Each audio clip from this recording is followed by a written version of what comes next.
Hockey is back. Let's go Rangers. Hockey is back, baby. Hockey is back, baby. Alexis Lafreniere and the boys are going to lead us back to the Stanley Cup. Let's go Rangers. Hockey is back, baby. Time for the Islanders to build on what we saw last season. Let's go Islanders. Hockey is back. Let's go Rangers. Hockey is back. Let's go, baby. Hockey is back. Let's go Rangers. Hockey's back. Hockey's finally back. Hockey's back. Hockey is back. Hockey is back.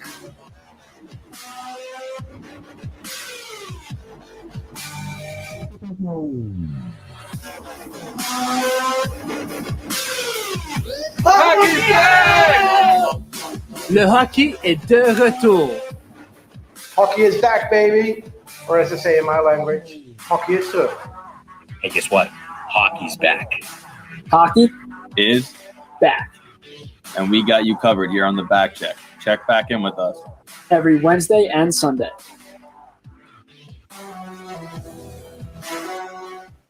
From roommates to co-hosts, this is the Backcheck with Brendan Azoff and Stefen Rosner, your go-to destination for New York hockey and NHL news. And now it's time to drop the puck. Here are your hosts, Brendan Azoff and Stefen Rosner.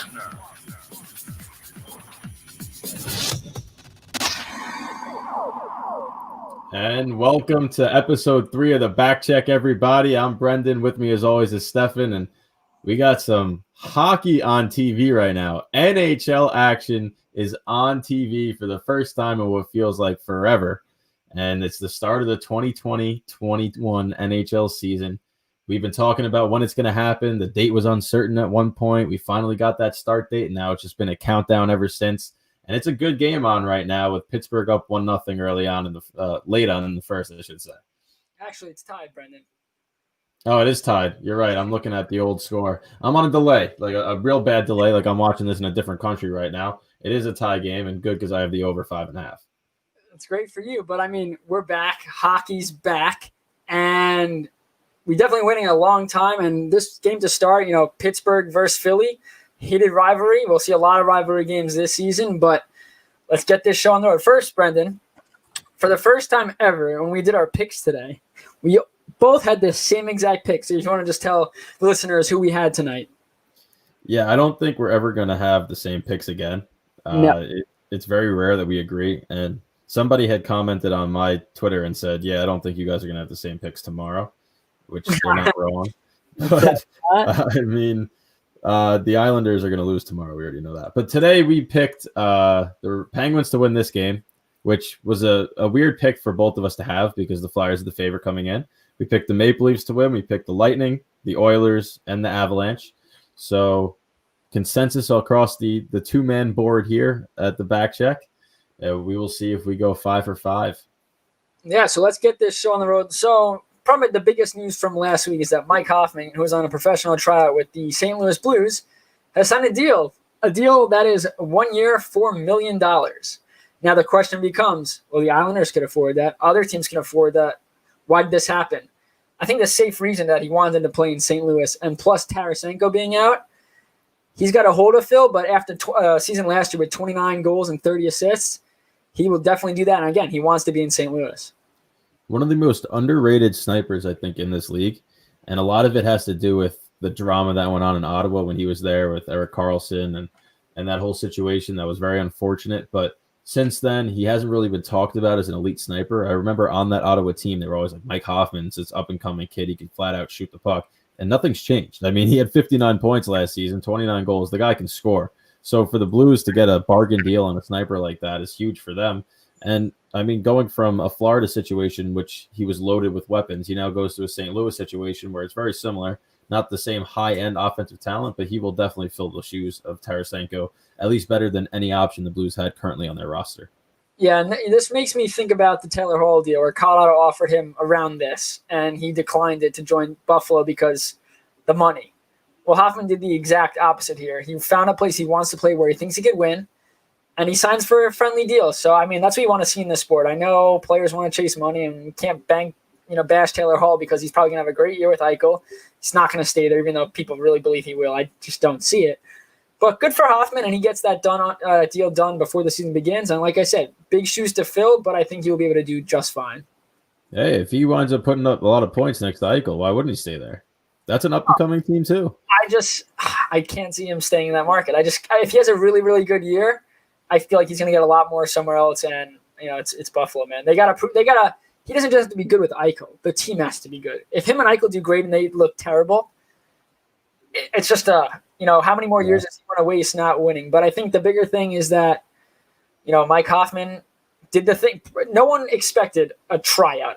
That was ludicrous, but it worked out in their favor. And we go from there. The next biggest news, I think, what's going to be is Keith Yandel. I don't know what Florida's doing, but his streak of how many games is it now? 866 games, consecutive 866 games in the NHL will be no more when he is a healthy scratch when Florida kicks off their season. And it doesn't make any sense to me. That's a tough way to lose an Ironman streak.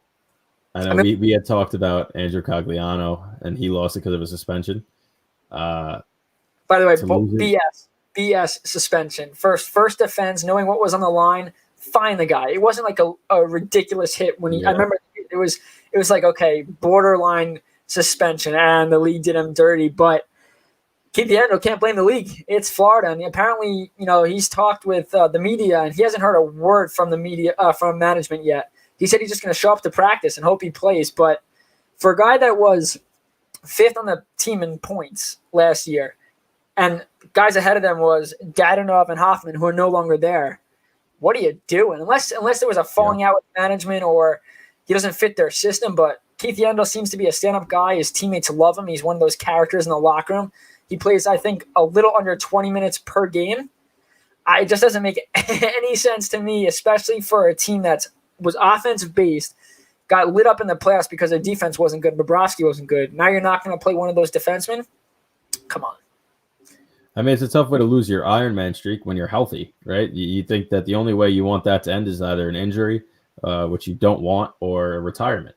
So to be healthy, to be able to play, and to tell he's going to be a scratch is a tough way to lose it. But yeah, I mean, Yandel's not known for being a defensive defenseman. So if they have a replacement there that they think is more suitable to solidify their own end, I could see it. But still, you got a veteran guy. Like, I think you would give him the benefit of the doubt to start. And if this isn't an end-season move where he looks bad, right? It's before the season. So to me, it's very odd timing on all of this. But hey, Joel Quenneville's behind their bench, and I think he knows what to do. Is it 2-1 now? It is now 2-1. Flyers take. I think it was. Is it Gustafson again? Another power play goal, though. The first one, right? Yeah, so Philly's 2 for 2 on the power play. That's nice. Oh, that's a point shot from. It's like the same exact play they had. Gustafson shoots it, and it wasn't deflected, but same exact setup. You think Pittsburgh would learn? Oh boy. That almost was deflected twice, but Jari didn't see that one. But anyway, looking at that replay, by the way. Yeah. Nolan Patrick's back playing, and that's good to see. Young kid, he migraines and all that stuff, out for a long time. Missed a whole entire season, basically. Everyone's labeling him a bust because of that. That's out of his control. It's not his play. Now he's back in the lineup, and let's see if he gets credit for that goal because it did go right past him. Regardless, he makes that goal because he gets in the way and confuses Jari a little bit. But it's 2-1 as the first period comes to an end. In the first period ever of this chaotic season that's going to be chaotic as we move on here. Retirement. Jay Bouwmeester, after dealing with a heart issue last year where he collapsed on the bench, has officially called it a career after 1,240 career games. He's one of those guys on the back end that did his job all the time. He won a cup with the St. Louis Blues, and for him, he said in the media, once that happened and he was out of the hospital, he knew he wasn't going to play again. Yeah, it's tough. That's another one. You're talking about the Yandel's tough way to end that Ironman streak, but Jay Bouwmeester, great career, and that's going to come to a close because of a really just traumatic incident for everybody involved on the bench. I'm glad he's healthy. We're glad he survived that. And I mean, I'm sure he'll find a post-hockey career in the NHL somewhere because that guy had some heck of a defensive career in the NHL. Speaking of post-hockey career, if Keith Yandel somehow doesn't play this year and maybe decides to retire, Spittin' Chicklets, make him a host every week. They interview him all the time, and he is hysterical, full of stories. I think he would fit in right in. Might have to take a pay cut. Yeah, but absolute beauty, though. Absolutely. He really is. His stories, when he was getting, even his interviews are just, you watch the videos of him going sunk around the end balls when he takes the slap shots. It's just awesome. Great personality. So he definitely has a career in the media, whether it is like the Spittin' Chicklets or podcast route, or if he does go onto TV, I could see him doing that too. Yeah. Speaking of TV, we'll get to that a little bit later. But Willie O'Ree, the first black person to play in the National Hockey League. He wasn't the first black American. I think he's Canadian. Val James was the first American who doesn't get enough credit. I actually connected with him on Twitter this year. Did you know that, Brendan? I did not. Val James. He doesn't get enough credit. Obviously, he played a part in transcending the sport, making it, for everyone. But the stuff that Willie O'Ree had to go through, if you read his documentary and all that stuff, I mean, it's as you expect, like Jackie Robinson in baseball. You were doing something during that time that is severely frowned upon. He was hit with all the words, all the big hits. But you know what? He fought and fought. And I heard NHL players today, whether you're African American, Canadian, that he really changed the game for them. And his jersey number 22, will be retired on February 18th by the Boston Bruins. So well-deserved, definitely way too late, I believe. Yeah. This happened way in advance, but thank God they're doing it now, and he definitely deserves it. Yeah, I mean, this isn't a jersey retirement because of his statistical, it's because of his historical impact. So in that sense, yeah, it is way too late. I mean, we saw what the MLB did with Jackie Robinson as soon as he broke that color barrier and you started to shift times and was known. They made a Jackie Robinson Day. So I don't know if we're going to see a Willie O'Ree Day in the NHL, but it's about time his jersey gets put up there so that when people go to TD Garden to watch a Bruins game, you can see his name up there, his number in the rafters, and understand his impact and what he did to the game, because it doesn't really get talked about that much, right? I mean, we talk about it during Black History Month and on NBCSN, but we don't, as hockey fans, look and go, Willie O'Ree did this, like we do with baseball every year. We always talk about Jackie Robinson. So I think it's important now for the game to look at Willie O'Ree as the icon that he is while we still have him around and still active in the hockey community.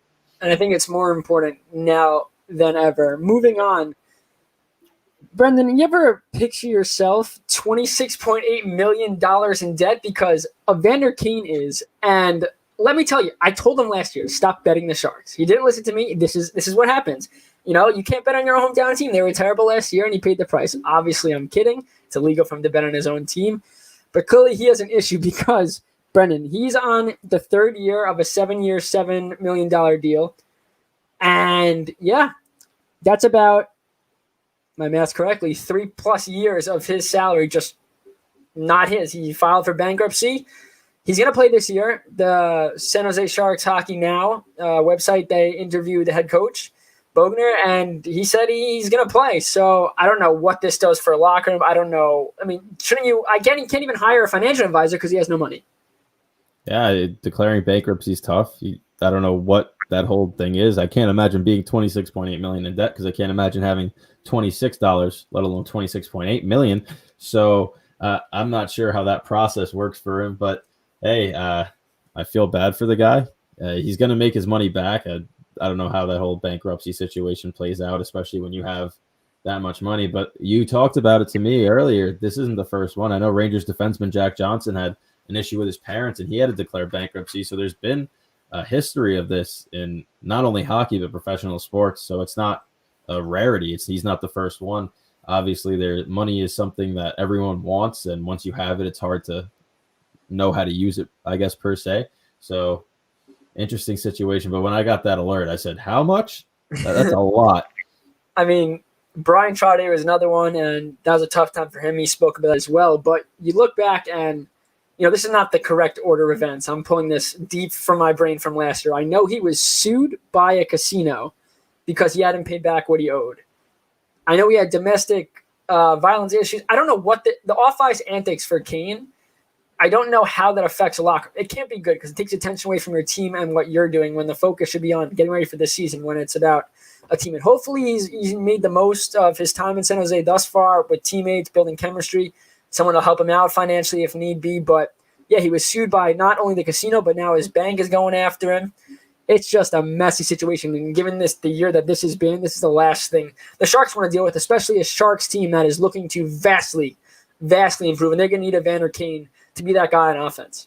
Yeah, you talk about how weird of a year it was, how wacky it was last year for Evander Kane, but he still had 26 goals and 21 assists. So despite all that stuff going on off the ice, he handled it well on the ice. And for a Sharks team that was really depleted up front, he was doing that just purely on his own skill. So now he's going to get a couple of guys back on, yeah, he's got this whole thing going on, but he still gets to play in the NHL. He's still going to go out there, and I expect another great year for Evander Kane. So we'll see how he can translate this now really prevalent off-ice issue, because it wasn't just an issue that he had that was labeled as a personal matter and nobody knew what was going on. This is public information now that everyone knows, and there's going to be a lot of eyes on him, especially in San Jose. It gets worse. The bank not only sued Kane, they sued the San Jose Sharks. Nice.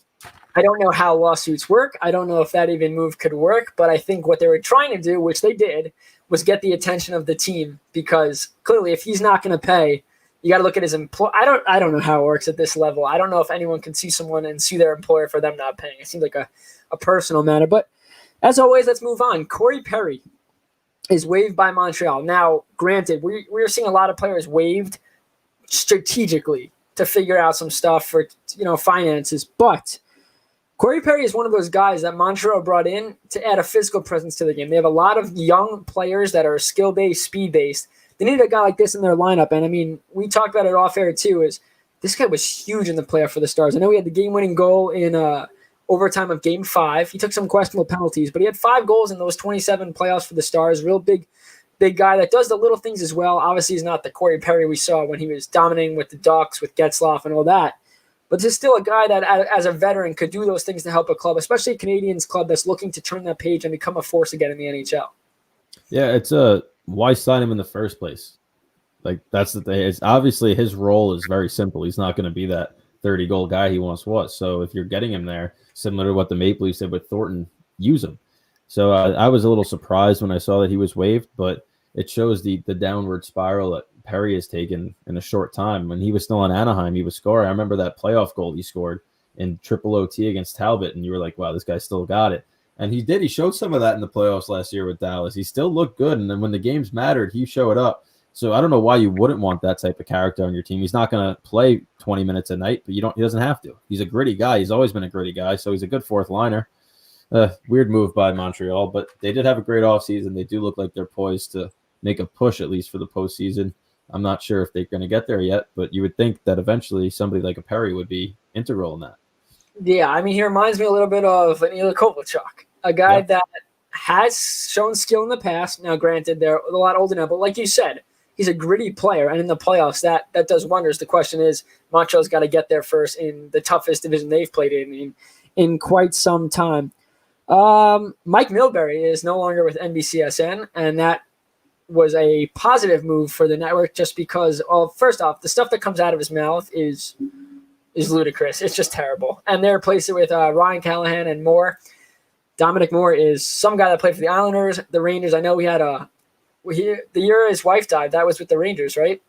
He took a year off and came back with the Rangers. He played with the Rangers twice. I actually got to meet Dom Moore when I was like the mini Rangers skating on the Garden, and we saw him running late outside of the game. He still took the time while he was running late to stop by. Really great guy. And from what everyone talks about, what he had to endure during his playing career, everyone forgets his brother was the one that got assaulted on the ice by Todd Bertuzzi, and then his wife died. He remarried, came back. He played for like 11 teams. He bounced around the league, only 1-year contracts, never caved it in at all. Just a class act guy, great guy. And now let's see how he could do in the booth. Well, not the booth. Is he going to the studio? He's going to the studio, right? Yeah, I mean, he's probably going in the studio like what Patrick Sharp did, but Mike Babcock also joins it. So, Canadians cannot be happy with this. Can't wait for his first F-bomb live on air. F-bomb, terrible take. I don't know. He's going to try to coach from the box. It didn't work when he was behind the bench in Toronto, so I don't know why it's going to work now. But let's dive into now, before we get to our interview at 6:30 with Brandon Hawkins, ECHL player. Let's dive into some Islanders news. First off, I'm going to read to you the roster real quick that was given to the league today, which right now is going to change come tomorrow. There were moves made. Again, it's all strategic. Lou Lamoriello does everything. behind the closed curtain. Dalcol is on IR. He has to wait at least 7 days to play. It's very weird how Dalcol was in practice today and now is on IR. But anyway, the forward group is Bailey, Barzal, Bavillier, Cizikas, Clutterbuck. Dalcol is on the roster even though he's on IR. Eberle, Johnston, Komarov, who was waived. Lee, Martin, Nelson, Pajot, Wallstrom. Defenseman Aho, the Sebastian all the Islanders have, not the one in Carolina. Noah Dobson, Andy Green, Thomas Hickey, Letty, Mayfield, Pellick, Pulak. Taxi squad, which is where it gets interesting. Bellows, Charnik, Kavula, Skarik. And then your goalies are Sorokin and Varlamov. I think Bellows tomorrow gets put on the actual roster, and I think he plays opening night alongside Pajot and Ross Johnston. Skarik is there because Lamoriello stated that he believes he'll have a contract with Schneider in a couple of days. But again, this roster is going to be different come tomorrow. It's just strategically being done, and Lou Lamoriello has his ways. I can't really go at him because, he did his job this offseason. I know we lost Taves, and I know, Dobson's got big shoes to fill. But all in all, Barzal was signed, Green's back, and we'll get to Green contract now. But Brendan, you have anything to say about the roster? That's a fifth place roster. Oh, geez. All right, well, before we get to Andy Green, I think one thing we have to talk about is Cizikas. And during the last scrimmage on Sunday, him and Martin sandwiched Thomas Hickey behind the net. And usually guys like that on the fourth line sandwiching Hickey is going to do more damage to Hickey than them. But unfortunately, Cizikas came up favoring his wrist. He left the scrimmage. Initial reports from Trotz was it looks more positive than negative, but you never want to hear the words negative in it. And this is a guy that missed 20 games last year with a skate laceration. When the playoffs came and the fourth line was healthy, this line was back to its usual ways, being the force that this team needs them to be. Now, if you were to miss time, that would significantly hurt them. Yes, they have Ross Johnson, less they have Leo Komarov. But Cizikas is also in his last year of his contract, and if this is going to be the last year for this fourth line with Martin getting a 4-year deal, it does, create questions. But fortunately, Cizikas they didn't say he's ready to go tomorrow, they said he's okay to play. So my guess is he's not 100%, but that would have been such a big loss. So thankfully, he will play. Well, I mean, a fourth line player like Cizikas is gritty. So I'm not going to say anything bad. I know you see you rolling your eyes already. What I was going to say is that his game is physical. So if you could see him just like favoring one side when he's going in for hits or not finishing as well as he normally does, then obviously he's not 100%. I think that'll be big too, because if that is an impact in tomorrow's game and he does suit up and he's not 100%, he can't really get as physical as normal, the Rangers defense is going to have a little more time to move that puck. It does open up a little more things. So that's something to look out for. And I'm sure his first shift, you'll notice right away if he's crashing through bodies or if he's pulling up a little bit more than usual. I was just going to say, we saw that with Clutterbuck when he came back from his skate cut. He was very hesitant to go into the corners where he makes his living being that forechecking guy that finishes hits. He was scared. He admitted, yeah, it's tough. I have to pretty much, it's like when you have a limp and you finally, okay, you could stop limping. You still limp just in case you don't want to feel that pain. So fortunately, Cizikas is back, and we'll see right away tomorrow how ready he really is. Next, Andy Green signs a 1-year deal worth $700,000, but there's a catch. There are bonuses, and this is how it breaks down: 10 games, $675,000; 15 games, $675,000; 20 games, $650,000. That's a total of $2 million in bonuses. He's going to play alongside Dobson. He's going to be a big part of Dobson improving this year. We saw Boychuk with Dobson last year, but Andy Green's a sturdy defenseman, so averaged 19-something minutes, almost 40 years old, if that already. So I expect him to hit all these bonuses and have a nice $2 million bonus come the season's end. Yeah, he's hitting them. He's too good of a defenseman not to hit them. He's been reliable his whole career. Why wouldn't you play him? And if he plays, he's hitting them. Simple as that. Yeah, and Sorokin also spoke to the media yesterday. This was his first time talking to the media, and right off the bat, he told the guys on the staff and said, please ask me the questions slowly. That way I can answer them in English. And for the most part, he answered every question in English. Some of the questions he had to go through the translator to understand what they were trying to say. Us Long Islanders, we speak a lot differently, so he definitely wasn't used to that. But the big takeaways from that interview was he likes the beach, very peaceful. What a Long Island thing to say. He doesn't like the city, too many people, a Long Island thing to say. And I think the biggest takeaway was he called Varlamov and said that he had been like a brother to him. And we know Varlamov was signed pretty much for this reason, to bring him over, get him comfortable. But the fact that he's really taken him under his wing And even Thomas Greiss, he spoke about Greiss, and Greiss helped him in the bubble. And just think about this for a second. Thomas Greiss, while the Islanders are in a major playoff run, is helping the guy that's going to replace him, knowing knew that was it. And as professional, I think that just shows the amount of respect Greiss has for the sport, for his teammates, because granted, he didn't have to help him. He didn't have to help him at all. He could have been like, you know what? I did what I had to do for this Islander program. I know I'm leaving. That's that. But he took the time to help this kid get acclimated, and you can't say enough about what Thomas Greiss did for Thomas Greiss was the main reason this organization was able to turn the page. Yes, adding Letty. Yes, adding Boychuk. But Thomas Greiss in that, whether it was a backup role or starting at times, even in the playoffs against Florida, that big series to get them to the second round for the first time since 1993, he did his job, and you can't thank him enough. Yeah, that's a character move right there. And regarding Sorokin's quotes, the first two are completely irrelevant. I think somebody that lives on Long Island told him to say that so that people will go, oh, wow, he's really getting home here. And the third is really impactful because that's going to be a dynamic duo for the next 2 years until Varlamov's contract's over and he can move on and Sorokin can solidify himself as the number one. So that one does have an impact, but we will move on to the New York Rangers now, who also finalized their roster. And the only surprise really on it was Keandre Miller. Keandre Miller came into camp with expectations that he would start in Hartford. Instead, he wowed everybody that he played with his gap control, his speed, his physicality, and he's now on the second pair with Jacob Trouba. So it's a glimpse at the future. If he can really play well and play as good as he did during camp during this season, the Rangers defense gets a little more sturdy than people thought it would be. Jack Johnson gets relegated now to third line minutes, which hallelujah. Oh, God, he should be relegated to the press box, but that's a separate issue. We will see how he plans out. I don't think that their leash is going to be long with him because they do have Brendan Smith, who could be an adventure in his own right, but still a little bit more serviceable, I think, than Johnson would be. Zibanejad didn't commit to playing opening day, but it's announced that he will be playing opening day. He did miss time with COVID-19. We thought it was a quarantine. It was not. He was actually out sick with COVID. He's back. He's been practicing. The lineup is intact. It's looking nice and flashy.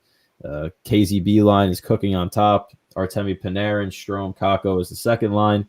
Edel centering Lafreniere and Julien Gauthier is the third line. And I think it's going to be Howden centering Lemieux and DiGiuseppe is the fourth, but Kevin Rooney could slot in there. We'll see how that works. But that line isn't the main focus point for the New York Rangers. To go back to Miller for a second, how would you feel if I called you a praying mantis? Do you know that he was referred to as a praying mantis by Quinn? Just the ability that he has to play defense with his stick. Jump. Yeah, that's what he said. That's a good thing. I think somebody else has that nickname. Praying mantis. Nope. Maybe we call that. I don't know. Do you call that? There is. Behind my back? I'm going to look this up while our interview's playing. And when we come back, I'll find it. Because there's someone that has the nickname the praying mantis. I know that for a fact. And if it's not, I'm going to look like an idiot. But I do think there is somebody with the praying mantis nickname. And the last thing is everyone knows Alexei Lafreniere for his skill, his talent. He's the number one overall pick. But in scrimmage, he absolutely leveled Libor Hayek. And when we watched him play at the World Juniors last year when he won MVP, the most impressive part of his game is that he had the skill, he had the finishing ability, the passing ability, but he finished his checks and he was defensively responsible. And I think that people are underestimating that aspect of his game a little bit coming into the NHL. He's young. He might not be the best two-way forward right off the bat, but he's not going to be a liability on his own end, similar to how Kaapo Kakko was most of last year. This kid is fully versed on how to play the game of hockey, and I think that we're going to be pleasantly surprised with how he is able to hold himself all around. So I think that we're going to have a fun time watching that.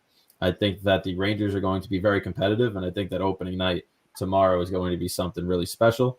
We're going to go to a quick break before we go to the interview. Tomorrow on Twitter, YouTube, and everything, we might go live one more time just to break down the Rangers and Islanders matchup, so don't miss that. Check out our social media at Backcheck Pod, and don't go anywhere for the interview. 30 seconds.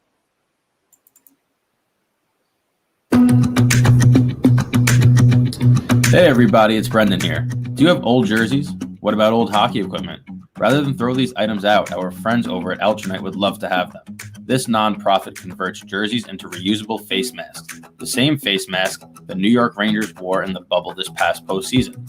The old equipment you donate will be given to less fortunate children throughout the state. It doesn't matter what team you root for. Let's all come together to make a difference and grow the sport of hockey. To learn more, head to altronite.com. That's altronite.com.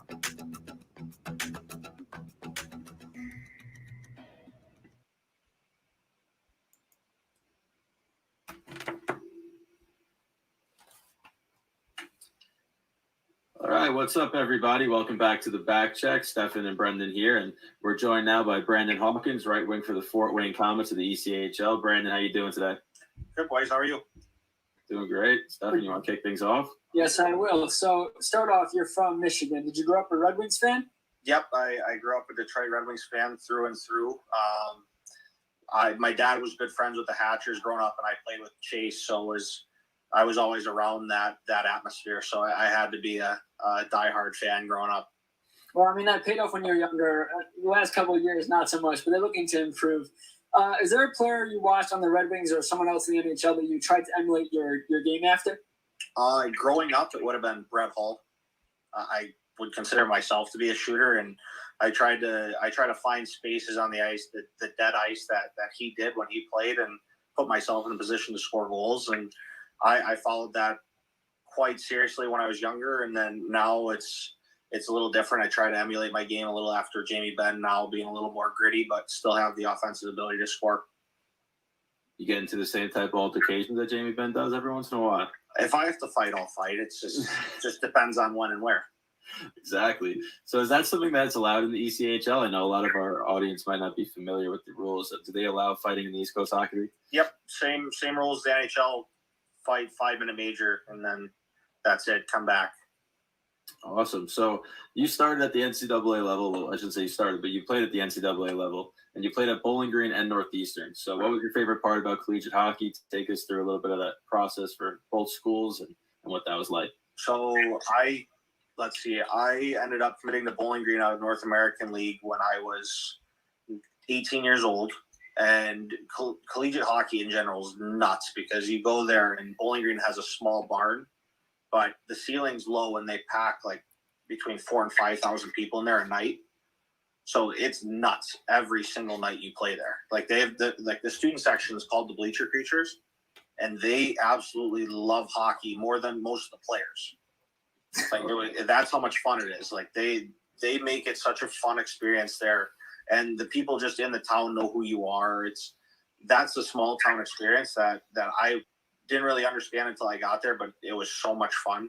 And then transferring to a school being Northeastern, you end up in a big city with a whole lot of NCAA hopes because it's Hockey East and you have so many NHL draft picks on each team. It's a little bit different, but the expectation is still the same. Like you're wanted to win in both spots. The small town feel is probably a little crazier, but there's nothing like playing in like a bean pot or a Hockey East final when TD Garden's packed with 20,000 people. And somehow like we won our first bean pot in 30 years while I was there. And there had to be over 20,000 people in TD Garden. That's the loudest building I've ever been in. So take us through that experience. What was that like winning the bean pot? Well, we had probably the best line in college hockey being Adam Gaudette, Dylan Sekura, and Nolan Stevens. So they were an absolute wagon.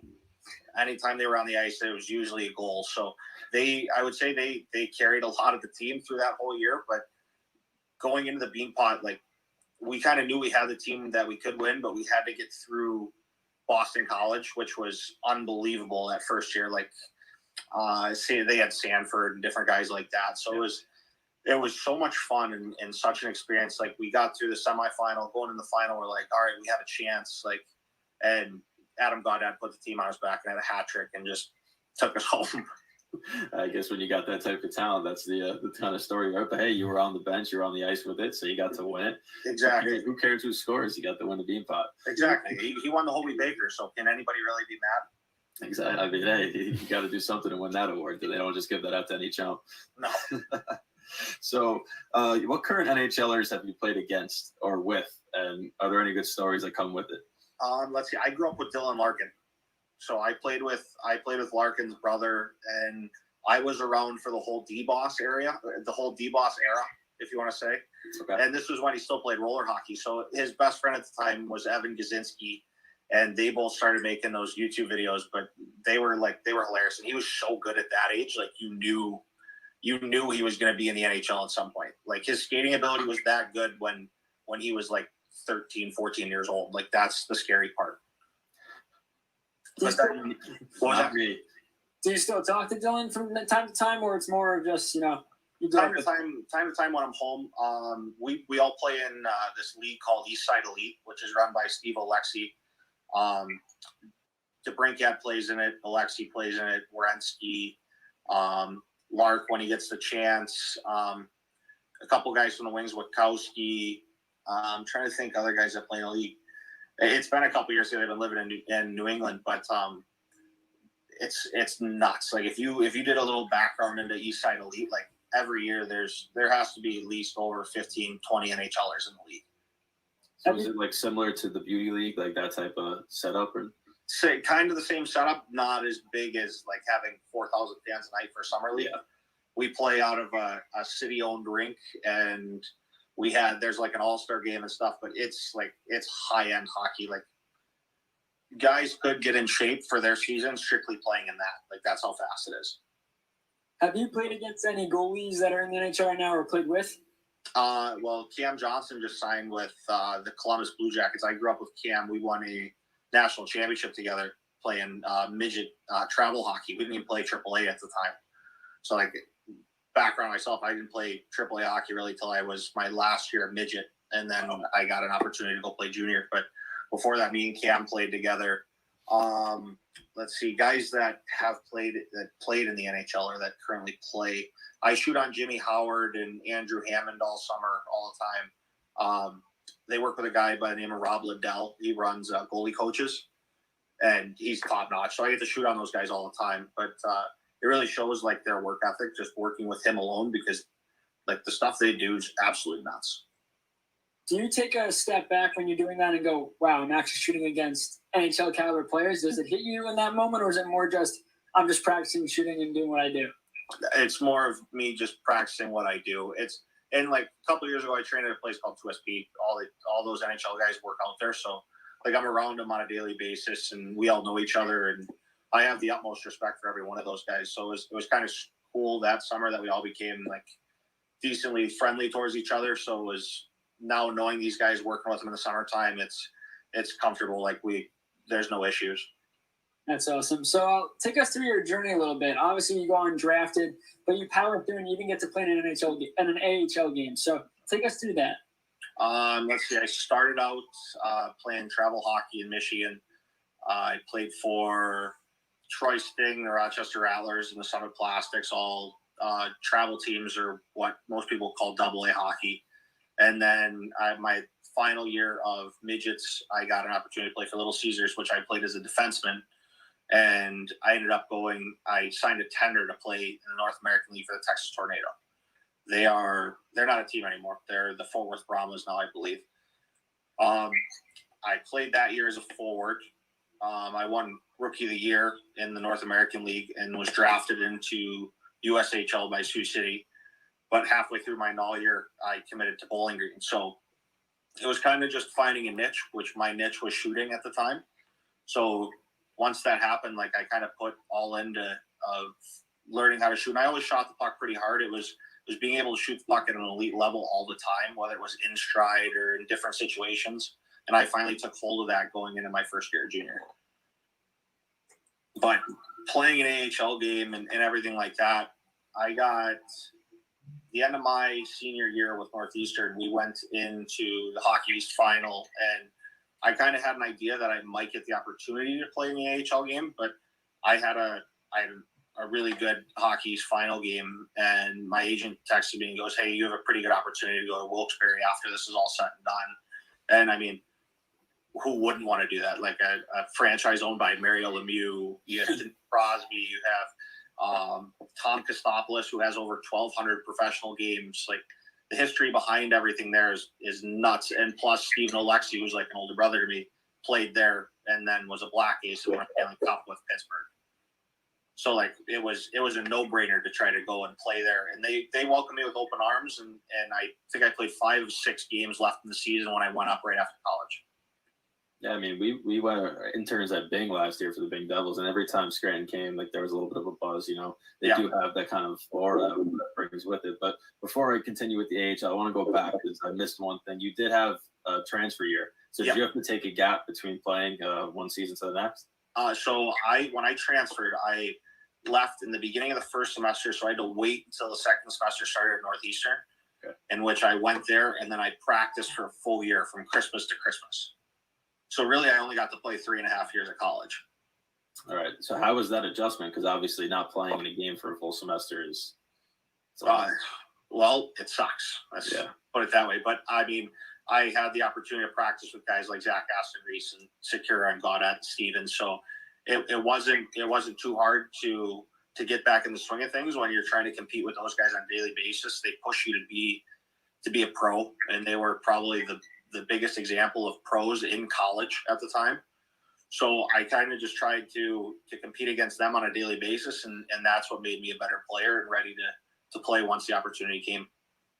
You talk about getting them ready, but you had over 30 points your senior year, so maybe they were getting ready to play against you sometimes too. I don't know about that, but I like to think that I had pretty good line mates, and I just put myself in a position to get the puck. And I got the chance to play with Tyler Madden, who probably would have won the Hoey Baker last year, or 2 years ago, when he broke his hand before he signed with LA. He was so good. And all I had to do was go sit on the back door with my stick down. Yeah, actually, a buddy of mine growing up that I played with went to Avon with Tyler, and they were roommates there, so we have that connection in common. He was always talking about how good he is. You could just tell that he's that much better than. It's not that he thinks it on a different level, but the stuff he pulls off in games is stuff a lot of guys pull off in roller hockey. That's how good his hands are. I know that Stefan loves his kayak, Sally. I was going to say they added that to NHL 21. It's great. Yeah. So let's go back now to the AHL, and you said you got to play in 5 games. What was that experience like? And obviously you remember your first goal. So who was it on? That type of thing. How was that? Let's see. So coming up, I signed, the first phone call I got was from Bill Guerin. So that was probably the coolest thing I could have ever expected ever. Being he was one of the players I watched growing up. I got called up, and everybody in the locker room introduced themselves, said, "Hi, my name is blah, blah, blah," and welcomed me in like I was one of the boys right off the bat. And they were in a playoff push at the time.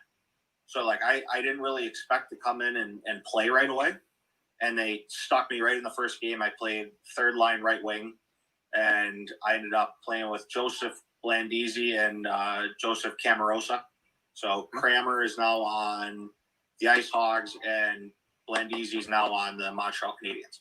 So right through there, to be thrown with those two guys was pretty cool right off the bat. They're both veterans and have been playing quite a bit. Blandisi has a 50-goal year in the OHL. So everybody knew him. My first goal was against nobody because I got an empty net. I ended up, I don't know why or how I got thrown out there at the end of the game in a crunch position, because that not one time that ever happened in college. So one of our guys blocked a shot, and I kind of just took off second nature and ended up with a partial breakaway for an empty net goal from Jared Burton.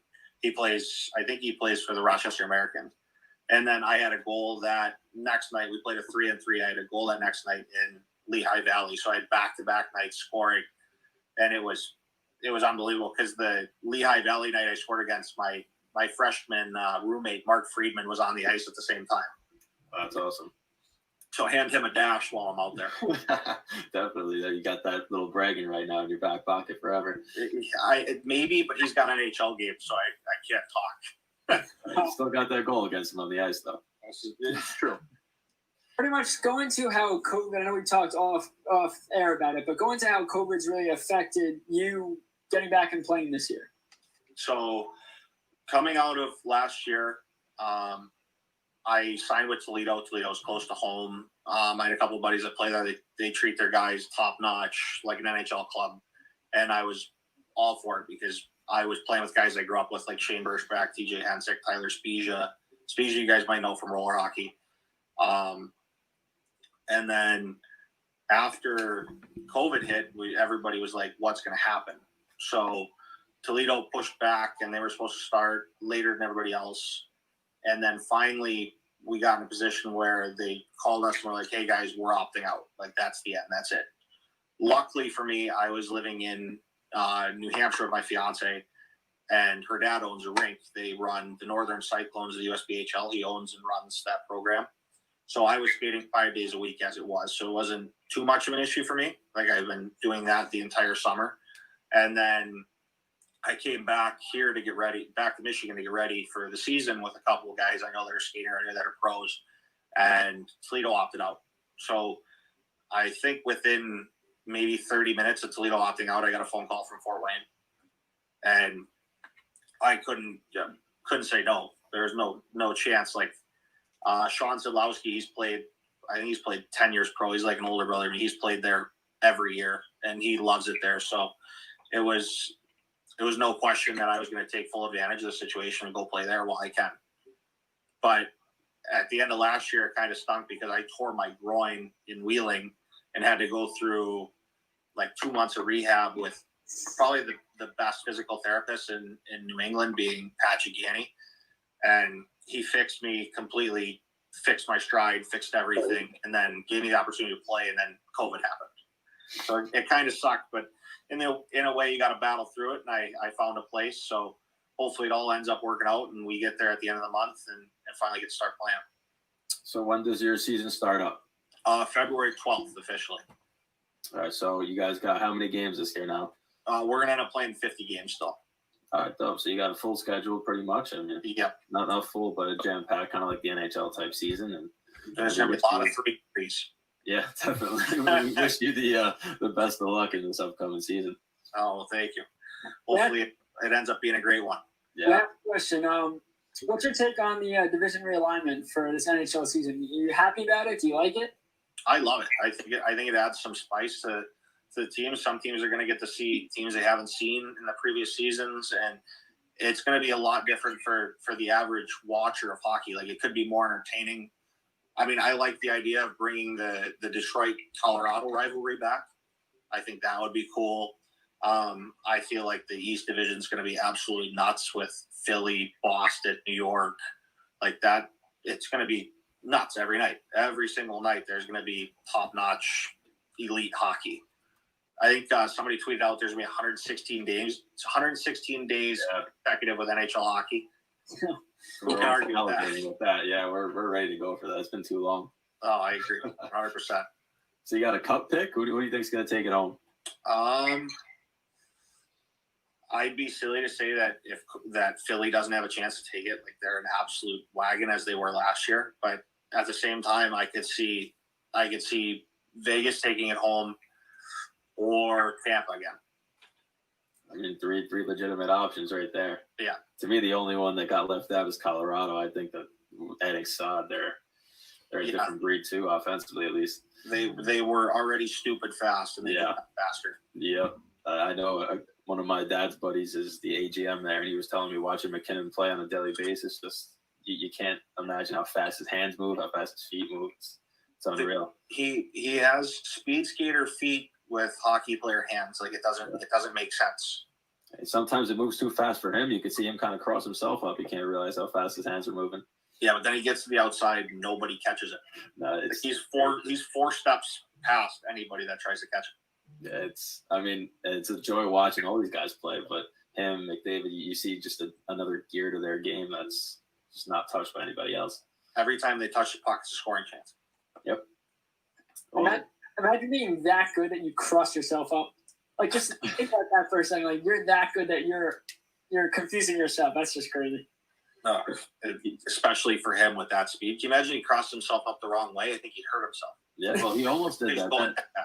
That one goal he had against Minnesota where he crossed the defenseman up, he was close to almost toe picking himself, but he was able to maintain his balance. It's just I was an average defenseman playing hockey, and I can't imagine having that type of skill, man. I wouldn't know what to do with it. I don't know how to skate backwards. I would just turn and start going back forward toward my net and hope that he doesn't walk me somehow, some way. I play defense. I can't skate backwards, so you figure that one out. I play goalie. I can't skate backwards. All right. Well, Brandon, thank you very much for coming on the show. We really appreciate it. It was a great time, and hopefully we get to talk soon. Have a great season. Thanks, guys. Hey, thanks for having me. It was a great time. Anytime you guys want to have me back, let me know. We'll see. No, I'm kidding. All right, boys. Have a good one. Yeah, you too. Take care. Bye. Oh, that was Brandon Hawkins with Fort Wayne of the ECHL. Awesome interview, and we'll be right back after another 30-second break right now. So stay with us. Don't go anywhere. Hey guys, Stefan here. Each night on Long Island, 180,000 residents will go hungry, 39% of which are kids who have no ability to control their situation. Our friends over at Long Island Hockey Co. are trying to help as many families as possible. Each hat sold on their website will provide 50 meals for food insecure Long Islanders. Head to longislandhockeyco.com and let's help the people in our community. What an interview, Brendan. What an interview with Brendan Hawkins. It's very cool to have our, a player on to talk about a guy that also played in the AHL. So, granted, he's on a new team now. He was just signed officially today. So, it's awesome to see and hear about the player. Going up with Dylan Larkin, I mean, yeah, I wonder how he felt. I wonder if they had conversations about the All-Star game last year. And that brings me to my next point is he was named the captain. And I think it's a great move for Detroit. They need to name one. He seems like the born leader. And again, I think he loves this, and it's a chance for him to really prove himself. He's a superstar in this league, but I don't think he gets the credit of how good he is. And now, he's focused on scoring and obviously being there. Detroit's in a rebuild. But now he has a new role, and it's a very important role with all the youngsters they have. See a guy like Larkin do more than besides impact the score sheet, but be an actual leader in the locker room. And granted, before getting the C, he probably was a leader, but now he's getting the recognition, and he feels the C that this Detroit team has had tremendous captains throughout their history. Yeah, I mean, he really might be one of the longest tenured Red Wings right now on that roster with the turnover they've had. But before we completely move on, he was being very modest in that interview because we were talking about it, and I wanted to see, he was talking about the college stats and all that. And he was saying he was a third liner, whatever it was. So I put Brandon Hawkins into elite prospects and whatever it was.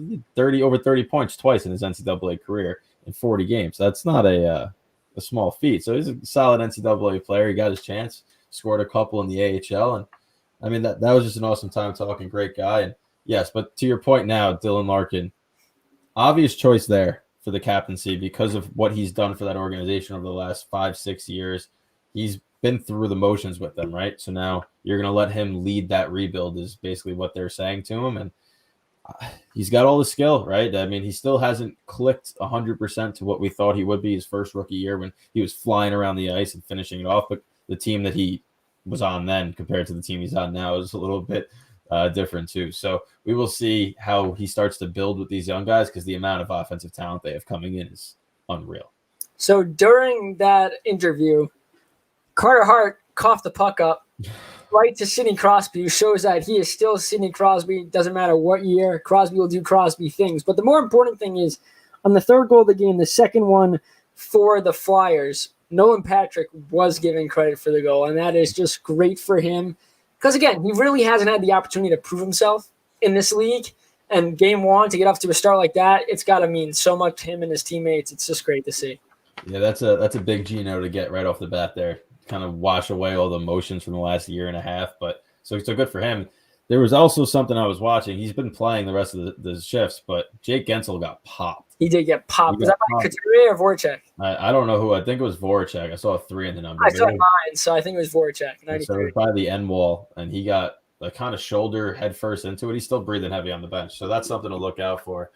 That's not even like a concussion; it's like a collarbone thing, and he's been hurt with shoulder injuries in the past too. So that would be a rough start for Pittsburgh if he has some type of injury in between periods that they have to take him out for. We'll see how that goes, but let's move on to some on this date in hockey history, will we?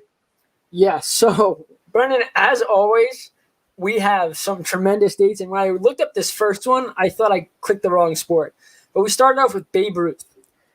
On this date, January 13th, 1926, Babe Ruth drops the puck for a ceremonial faceoff at Madison Square Garden prior to a game between the Montreal Canadiens and the New York Americans. The Canadians defeat the Americans 2-1 in front of a crowd of more than 10,000. Now, I can imagine him wobbling onto the ice. Maybe he fell. Nobody knows. But Babe Ruth getting part of hockey history as well for this date in a long, long time ago. I can't do the math, but 1926 is a very, very long time ago. Yeah, odds are he was a couple of beers deep, so Babe Ruth might not remember it either with the stories we've heard of his playing career. But that's crazy. Not often you see the two sports coincide, so that's pretty cool. In 1940, the Rangers defeat the Toronto Maple Leafs 4-1 to extend their winning streak to 10 games, their unbeaten streak to 19, and their road unbeaten streak to 11. The 10-game winning streak, match 1972-73, is still their longest in their history.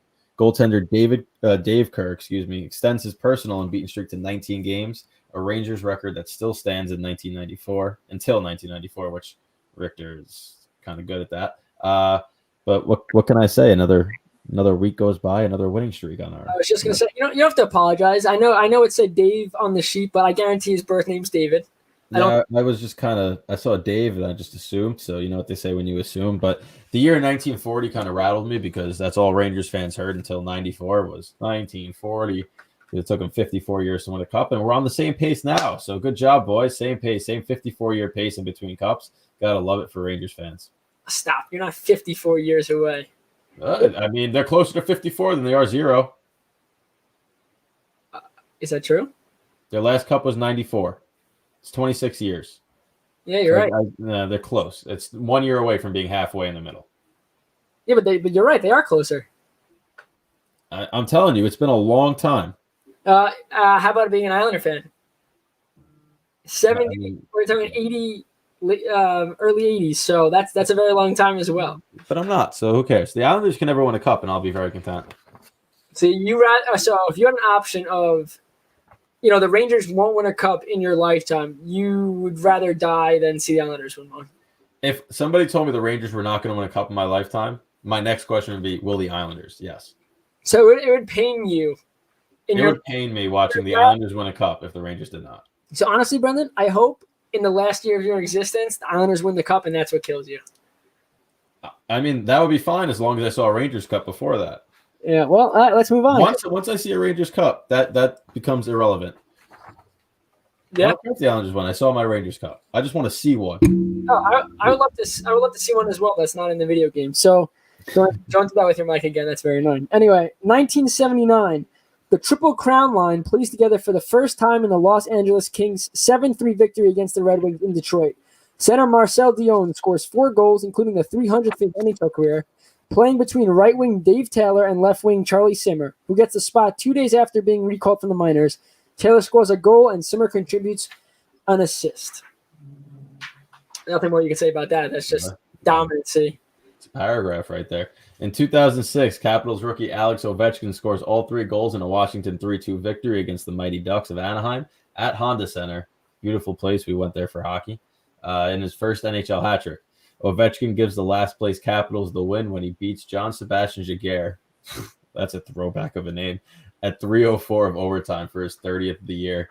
So over 30 in his first year. Was it his first season when he had that on the back twirling? I think it was, right? That was against Brian Boucher. I remember them talking about that on the broadcast. I watched that goal, and I just don't understand how he did it. Yeah, I don't think anybody ever will understand how he did it. It's just pure instinct and a little bit of luck, too, because it's got to find a way into the net. Yeah, you ready for this one? Yeah, I'm ready. Let's go. 2007, on this date, Kings goalie. I'm going to try this, Brendan. This is why I'm letting you read this. I got this. Utaka Fukafuji. I'm going to say that is wrong. Why? I'm going to go and say it's Fuku. I mean, now bleep. Now we got to say this show is for mature audiences. That's great. Anyway, my man Utaka becomes the first Japanese native to play in the NHL when he relieves Barry Brust to start the third period of a 6-5 loss at the St. Louis Blues. Utaka enters the game with the Blues leading 5-4. He makes 4 saves, allows 1 goal to Dennis Weidman, and winds up with the loss. That blows. And that makes his first NHL start 3 nights later. So that's great, though. First Japanese player to make it. You just butchered that name, though. I did. Flyers, by the way. 3-2 Flyers. Yeah, Joel Farabee, little beauty of a goal. And how much of a delay am I on? How much time you got left in yours? I don't know. It's 3-2. That's unfortunate because I have. Oh, you know what happened? So, guys, when we were on the break with the interview, my computer decided, you know what, we're just going to shut off today. That's how it's going to go. And I guarantee right now, I'm not up to the live. Let's see. I got one more goal for my over, so we're looking nice here. You're right, Brendan. I was 4 minutes behind watching this the whole entire time. There you go. So, all right, let's move on. So Joel Farabee, 3-point game for him so far. But in 2015, the Buffalo Sabres honor Hockey Hall of Fame goaltender Dominik Hasek by raising his number 39 jersey to the rafters of First Niagara Center, now KeyBank Center, prior to their game against the Detroit Red Wings. Of Hasek's 389 NHL wins, 234 came with the Sabres from 1992 to 2001. He also wins the Vezina Trophy 6 times and the Hart Trophy twice while playing for Buffalo. Best goalie. I don't know if you're going to see that. Honestly, he might be. I don't know if you're ever going to see a goalie win a Hart Trophy again like that. I think he's the best goalie to ever play. So you're better than Raw and Brodeur? Yeah. I mean, I think just... Again, we talk about goalies transcending the game, and while he wasn't really a positional goalie, he was more of a sporadic diving. It worked. It's what worked for you. I mean, you look at Lundqvist playing back in his crease. That doesn't work for probably every other goalie in the NHL, but it worked for him. Brodeur playing the puck the way he styled. You know, something about Brodeur's play, which is so interesting, is he had such a good glove hand that he would bait you. He would lean into your blocker side because he knew you wanted to shoot glove side so bad, and he just whipped that thing out. That's what worked for him. But Hasek, I mean, he was a spectacle to watch. You know, you talk about watching Barzal on the ice or guys like that, McKinnon with the puck on their stick. You watch Hasek, it was guaranteed 5 or 6 times per game. It was going to be an unreal game-saving play or whatnot. So, yeah. He's like a poised Yaroslav Askarov. Yeah, so he's pretty much Yaro Askarov is Hasek, but with a lot more issues positioning-wise. I think Hasek, it was all calculated risk. I think with Askarov, he didn't pass the math class, and it's all on, no math is being done. That's just, that's what I think. But let's go on to 2018 Islander fans. Matt Barzal becomes the second rookie in New York Islanders history to have a multiple 5-point games in a single season. He joins Brian Trottier when he has 2 goals and 3 assists in a 7-2 victory against the New York Rangers at Madison Square Garden. The only other players to accomplish this feat in the NHL's expansion era is Peter Stastny, Paul Stastny's dad, Anton Stastny, and Marion Stastny, all with the Quebec Nordiques. Damn. What a family. I'm assuming they're all related, correct? He had a ton of family in the NHL. Yeah. Oh, wait. There's more to this. Oh, on the same night. A little sneaky one here, Brendan. Just how McDavid is sneaky when he plays. Exactly. Edmonton Oilers center Connor McDavid celebrates his 21st birthday with 2 assists and a 3-2 overtime win against the Vegas Golden Knights at T-Mobile Arena to reach 200 points.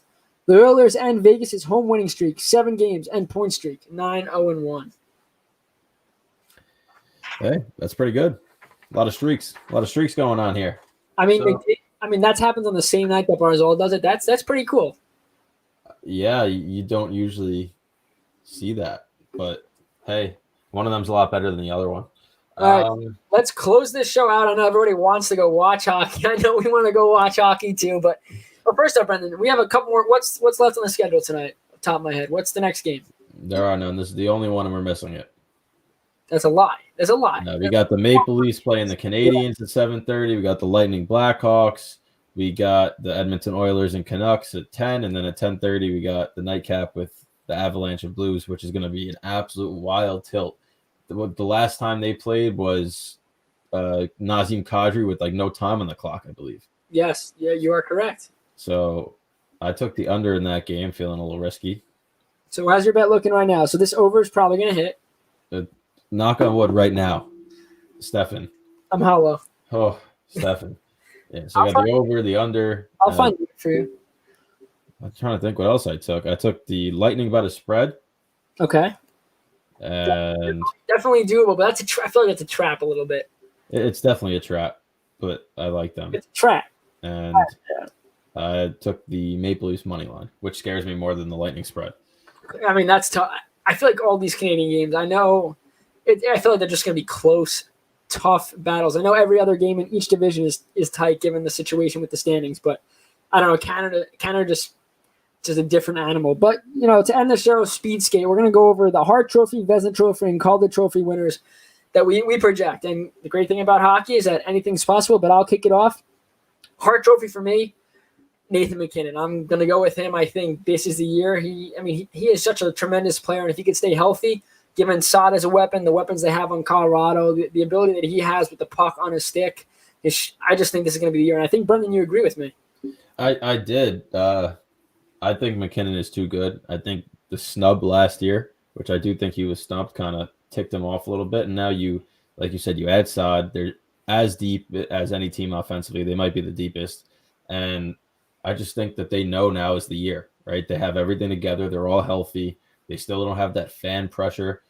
He's just going to go off, and he's going to dominate. And there's only really that division is top 4 heavy, and the bottom 4 don't really have as much of a chance. So I think he's just going to have a field day going off in that division. So he's my pick too.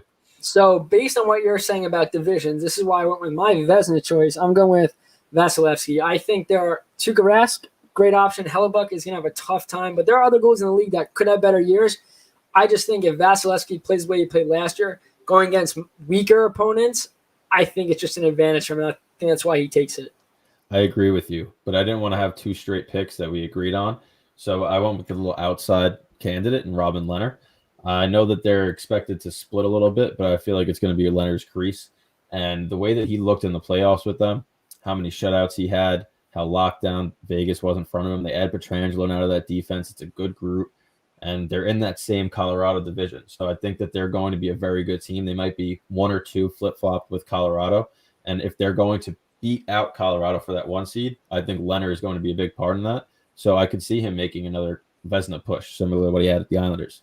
I mean, I would love that. Now, granted, it depends on the amount of games played. So correct.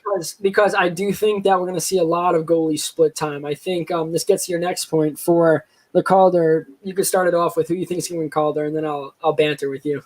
So I got my boy Igor Shesterkin winning the Calder, and there's 2 reasons why I picked him. One, he is the starting goaltender, so he's going to play over 35 games. You could book that right now, and I think if he pushes the Rangers to the postseason, which the only way the Rangers can get to the postseason is if he pushes them, then that will be similar to what it was last season, where he was almost a Calder nominee after 12 games because of what he did for the Rangers' chances at postseason success. So if he does that again and can replicate that push and be obvious that the reason the Rangers are making this playoff push is because he's standing on his head, I don't know how you don't give him the Calder. So that's why he's my choice, because he's going to have the obvious route to get there, right? You look at Lafreniere, you're going to look at your pick, who you're going to say in a second. They have to produce. They have to go out there, and there's an uncertainty. Can they produce? Will they produce? Shesterkin is going to have the opportunity opening night to run with that starting job. So that's why I like him to win the Calder Trophy. Yeah, I think he could do it, but I think his play is not necessarily going to be the deciding factor. I think it's the defense in front of him that will allow him to have that year, because granted, he could play lights out, standing on his head each and every night. Yep. They're going to be if the defense is shaky to start, there are going to be some nights where he doesn't have a chance. Well, is the defense better this year or worse this year with Miller in it? I think it's better, but it's still the same question mark. Yes, another year under their belts, but I think there's a lot of question marks on can they take that next step. Now, granted, he went 10-2 with that defense in front of him. No, fair, but again, this is a different division. But he still played the same teams. Oh, yes, but I just think that it's going to come down. He could definitely win it. I could see him winning it, but I think it's going to matter if his defense could play a little more respectable in front of him. Because granted, like I said, he can make a 6 save every night to give the Rangers the biggest chance to win. But if he allows 4 goals a game because defense in front of him makes a mistake, someone gets crossed up, that does impact his stats, and that would impact his ability to win the Calder. I will throw a hefty amount of money that he does not allow 4 goals a game. No. Just, but look at Hellebuck. He wins it. And Rask had a better year, statistically had a better year, but it came down to the team in front of him. So I think that could go both ways. So for my pick, I'm going with Tim Stutzla of the Ottawa Senators. He was taken this year 3rd overall, and I think there are a lot of great options for the Calder, but the one thing for me is that he's going to play top-line minutes. And I think that is crucial because, you look at other guys like a Lafreniere. He's playing 35 minutes, and granted, during the season, I think he'll get moved up, possibly that second line. He'll get more playing time, whether that be on a power play unit, all that stuff. But Tim Stutzer is on a team that's in a complete rebuild. Definitely offensive is the focus. They get Danilov in there, Brady Tkachuk, of course. He'll have more opportunities to score and put points up. Now, I don't think the Senators can be that good, but at the same time, look at what Pajot did. Senators weren't that good. Look at what Duclair did. Senators weren't that good. And they were playing on the top line as well. I think Stutzer has a very big opportunity compared to other rookies to have an unreal season this year. Now, the one thing I'll say, I agree, I think he's going to be a great player. I don't know if he'll be able to beat out the two Rangers, and here's why. Because we've talked about how tough the All-Canadian division is. And when you talk about the Metro, the East, right, and all the rivalries there, that's even tripled in Canada right now. So every night you're going to get the opponent's best. You're going to get a gritty style. And this is a young kid, so he's not going to have the space he had in the World Juniors for Germany, which he didn't have a lot of space, and he was able to maneuver around. But now you're going to have even less space with NHL-type bodies pressuring you. It's going to be a little bit of an adjustment, especially after playing in a World Junior. This kind of reminds me of Kakko, how good he looked when he played in the juniors. He went to the Rangers, and all of a sudden, his 6'2" frame wasn't pushing around a bigger guy like it was in the junior tournament. So, will he be very good? Yes. Will he have to prove to me over the first couple of games that he can dictate the play like he's done over the course of his career up to now? Yes. So, I can't throw my money in that bag yet. And that's why I took Shesterkin. I didn't take Lafreniere for the same reason. I think that Shesterkin's the closest bet to get that Calder. What about the guy in Minnesota, Kaprizov? I look at the Wild team, and again, I don't know if Zuccarello is back. Is he back healthy? Yeah. He's not back healthy. They have a lot of question marks to fill, especially with Koivu gone, and you still have Parise. But this is a guy that could see top line minutes the same way that Stutzer will. I don't know if Minnesota has the opportunity. They're not a great team. And I don't know if Ottawa's better, but, Minnesota is going to come down to guys stepping up. And I think if he could step up, maybe he doesn't win the Calder, but he could have a big year and open some eyes because he's not getting, I don't think, as much recognition as he deserves. And for those Islanders fans that are thinking, why you're not mentioning Sorokin, it's because he's not going to play enough. Yeah. It's just with Varlamov there, it's his first season. He's not going to play enough to get Calder recognition. I'm not saying he's not going to be good because I think he's going to be great, but I don't think this year it's realistic. Trotz said Varlamov is a starting goalie and we'll go from there. He wants to get Sorokin in as soon as possible, but he's going to have to ease himself in. We saw Shesterkin play 25 games in the AHL. Again, Sorokin played in the bubble, but nothing emulates the NHL game like being in an NHL game, and that'll come down. Game one, you'll know right away how comfortable he looked. If he plays lights out, great. Doesn't mean you're going to go back to him the next night. That means you could trust him. And if the first game goes and he has a rough time, same thing. Okay, he's going to have a few days off. He'll watch the tape. He'll watch Varlamov. They'll practice. I know they're separating, and a lot of teams are doing this too. We should mention this before we finish up here. A lot of goalies are separating their starters and their backups because in case of COVID hitting, there's no point in having them together because that wipes out a whole position. So I don't know what that does for, fortunately for goaltenders, they don't need chemistry. Yes, you want them working side by side, but it's not going to impact their game if they're separated on the ice because, again, they don't play together. But at the same time, though, if Varlamov wants to talk to Sorokin about something or he saw, they'll have to go through people. It's not going to be one-on-one working with one another. But like you said, Sorokin's not going to be playing. Let me extend an olive branch before we end it real quick. Okay, I'm ready. Like I just mentioned with Shesterkin last season, how we went 10-2, pushed the Rangers towards the playoffs. They got in not because of where they were in the standings, because of the whole bubble situation, yes, but Shesterkin also got into a car accident. We don't know what would have been the case there. If the Islanders find themselves on the outside looking in and they're splitting time and goal, and all of a sudden Sorokin gets hot and goes on a run, and the Islanders team jumps from 6th to 3rd, and they get in the playoffs, yes, he might have a chance at winning the Calder then. If he has a Shesterkin-like impact on the playoff run, then yes, I could see him saying, wow, he was that impactful, he could win a Calder. But outside of that, I just don't think the games are going to be there because the Islanders' defense is so good that I don't think it's going to come down to them being on the outside looking in, having a goaltender come in and needing that much of a push.